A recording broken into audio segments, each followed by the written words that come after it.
Welcome to the Deep Dive. Today, we're embarking on a really fascinating journey into the very latest in personal tech. You might think you know what to expect, with an annual phone refresh, but we're about to put that idea to the test. Our focus today is the brand new Apple iPhone 17. And specifically, we're looking at the 512 GB Mist Blue model. We've got our hands on a pretty comprehensive review, and our mission, as always, is to extract the most important nuggets, the surprising insights for you. So diving right into our source material, this one phrase immediately jumps out at me. This new iPhone 17 is described as an evolution rather than a revolution.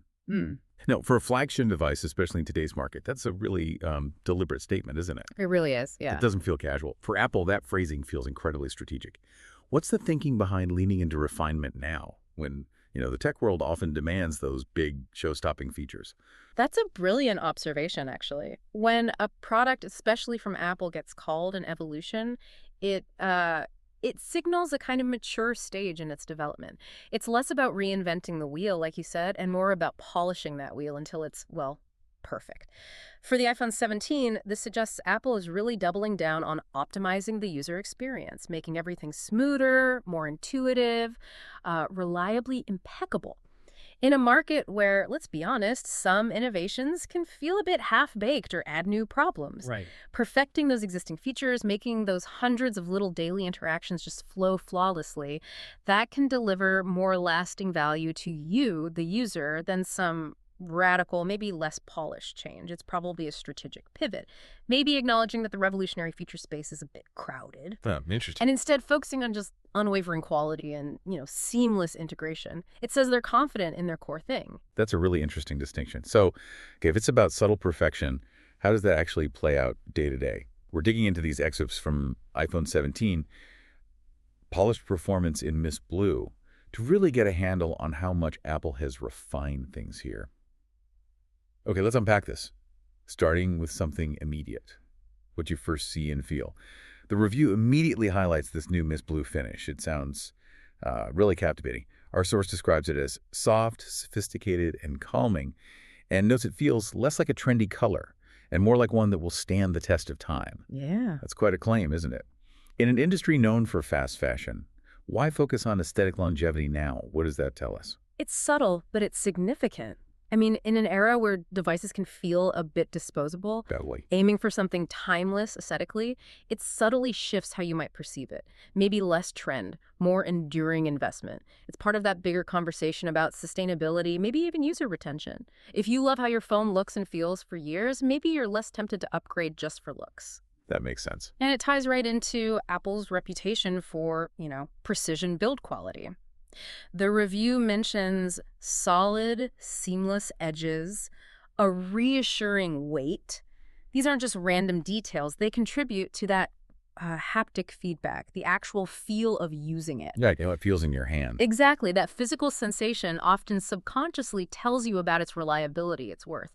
It just screams quality through craftsmanship, not like flashy bits. It implies it's designed to fit into your life, not just grab attention for a second. That physical connection is so often overlooked, you're right. Mm-hmm. And speaking of durability, the review mentions improved scratch resistance, which is definitely welcome news.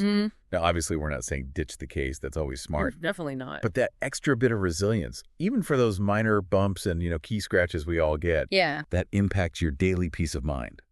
Imagine reaching into your pocket and not having that mini heart attack when it brushes against something. It's those small, everyday worries Apple seems to be tackling. All right, so from the physical side, let's shift focus to the visual experience, the display. The review praises the 6.3-inch display, calls it a sweet spot for both compact usability and immersive viewing. Striking that balance, not too big, not too small, that's always a tricky design challenge. What makes this size potentially so compelling? Well, it really speaks to a deliberate design choice, I think. For years, phone sizes have kind of polarized people, haven't they? Yeah, definitely. Some want the biggest screen possible, others need that one-handed use. This 6.3-inch size tries to bridge that gap. It gives you enough screen for watching stuff, multitasking, gaming, whatever, but without becoming, unwieldy for just messaging or putting in your pocket. It suggests Apple's listening to maybe a broader group that values practical comfort just as much as visual wow factor, finding that optimal ergonomic and visual sweet spot rather than just pushing the extremes. And, okay, here's where it gets really interesting for me. ProMotion is back. Ah, If yes. you've never used it, it's one of those things. Once you have it, you really notice when it's gone. Absolutely. The review highlights its main job, adjusting refresh rates up to a super smooth 120 Hz.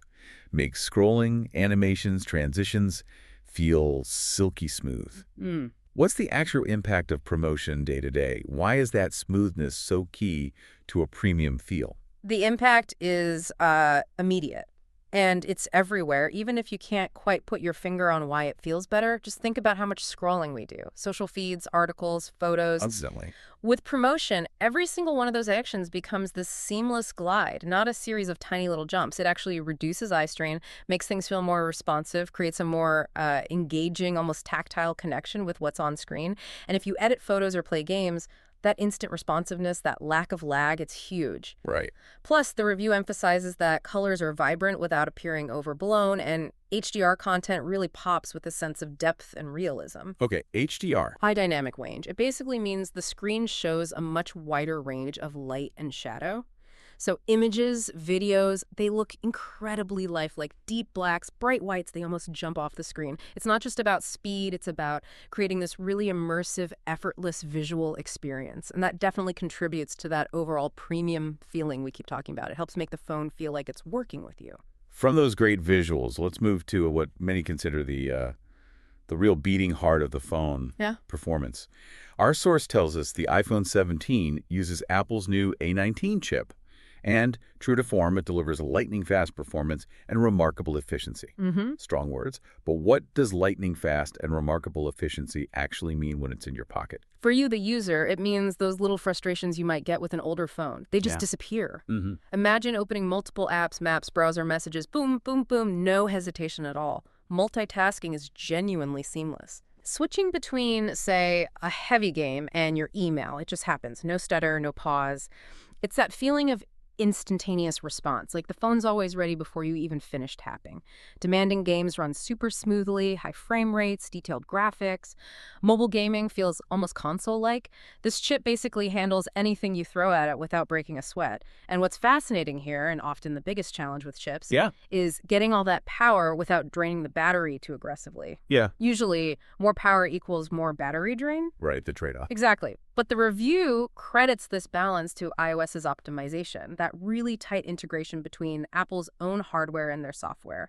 It's not just raw speed, it's smart power management working behind the scenes, saving energy when you don't need full throttle. The result, as the source says, is it feels like it's always a step ahead of you. It anticipates what you need and delivers instantly. It's really a testament to that refined engineering, everything working together perfectly. Okay, moving from speed, let's talk about an update that genuinely caught my eye. Yeah. The front camera getting center stage. Ah. The review notes it's borrowed from the iPad line. Ooh. Why bring this to the iPhone now? How does it really improve things for you holding the phone? For anyone who hasn't seen it, center stage is pretty clever.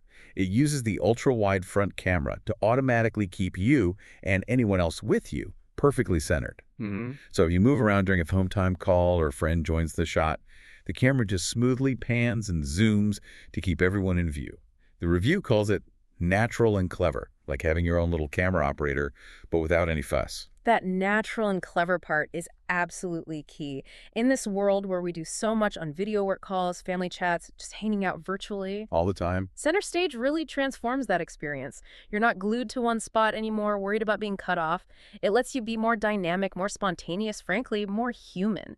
Imagine cooking while chatting with family or showing someone your place. Center stage lets you move. That actually sounds really useful. It's a definite quality of life improvement, tackling a common annoyance in remote communication. And the review also quickly mentions the rear cameras, confirming they maintain Apple's high standards. It highlights ongoing improvements in low light performance, so better photos when it's dim, and basically says video recording is still arguably the best you'll find on a smartphone. Okay, so still top tier on the back. Exactly. So while center stage is a cool new front-facing trick, the main photo and video quality is still setting the bar. All right, now on to a topic that's probably top of mind for everyone thinking about a new phone: battery life. Always. Apple promises all-day battery life, as usual. And according to this review, for the iPhone 17, that promise holds up well for an average day. How reliable is that average day claim, though? What does it really mean for different kinds of users? That's crucial, isn't it? Because battery anxiety is definitely a real thing. The review gives some solid examples. An average day of messaging, browsing, streaming music, and a bit of gaming. And the phone easily makes it into the late evening with charge to spare. That suggests pretty consistent performance for most people, which is exactly what you want from a premium phone you rely on. Okay, that sounds pretty good. It means you can leave home in the morning and not be constantly glancing at the battery icon or hunting for a charger by lunchtime. And this consistency isn't an accident. It comes back to that remarkable efficiency of the A19 chip and iOS managing power intelligently. Of course, the review is realistic. It admits heavy users may still want to top up before bedtime. If you're gaming for hours, using GPS nonstop, streaming tons of video. Share the power users. Right. But for most folks, it seems like a significant step towards easing that daily battery worry. It's good to have that realistic picture. Hmm. We all have those days we push our phones hard. Now, the review does mention that charging speeds aren't the fastest compared to some Android competitors. That's a familiar point for Apple. It often comes up. But it also highlights the continued flexibility Apple offers with wireless charging and MagSafe accessories. Does that ecosystem, that convenience, kind of outweigh the raw charging speed for most people, do you think? That's a really interesting trade-off. And yeah, it's where people's priorities can differ a lot. While some really want that 0 to 50% charge in like 15 minutes flat. Yeah, the super fast charging. Apple seems to be betting more on the convenience of their whole charging setup. Wireless charging, especially MagSafe with its magnetic snap. It's just so easy. People often use it for topping up throughout the day on the desk, in the car, bedside table, rather than one big fast charge. Right, it's more integrated. Exactly. For many, just plopping the phone down on a MagSafe charger without fiddling with cables is more valuable day to day than saving a few minutes on a wired charge. It fits into routines more smoothly. So yeah, it might not win the speed race on a spec sheet, but the experience of charging is arguably more fluid for the typical iPhone user. Okay, so we've gone through the design, display, chip, camera, battery. After all that, what does it mean for your overall day-to-day life with the iPhone 17? If you're thinking about upgrading, how will it actually feel to use this device? Well, the review's conclusion on the everyday experience really nails that evolution, not revolution idea we started with.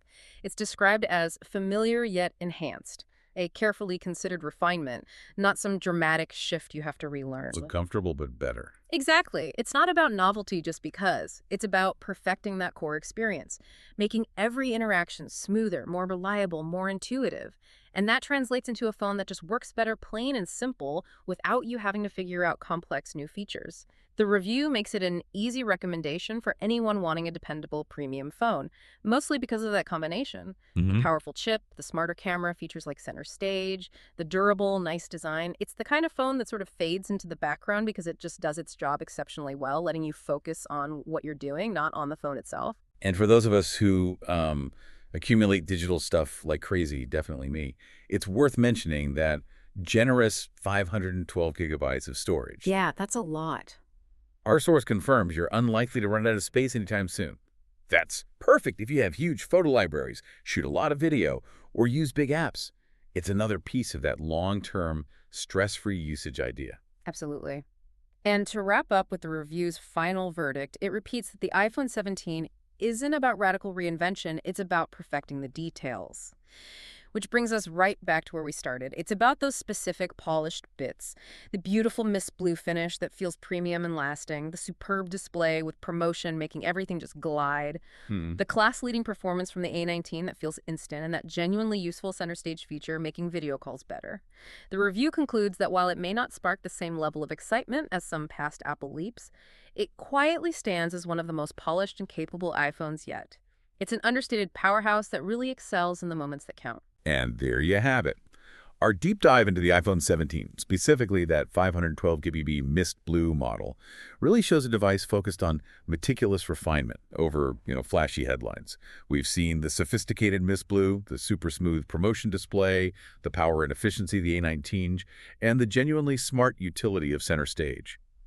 It really isn't about groundbreaking new ideas this time. It seems to be about perfecting what's already there, making your daily interactions with your phone as seamless as possible. Which actually raises an important question for you to think about. In this age of constant tech change, everyone clamoring for new features, does a meticulously refined evolutionary device like this maybe offer more real day-to-day value and sort of lasting satisfaction than something focused on dramatic but maybe less polished revolutionary features? What do you value most?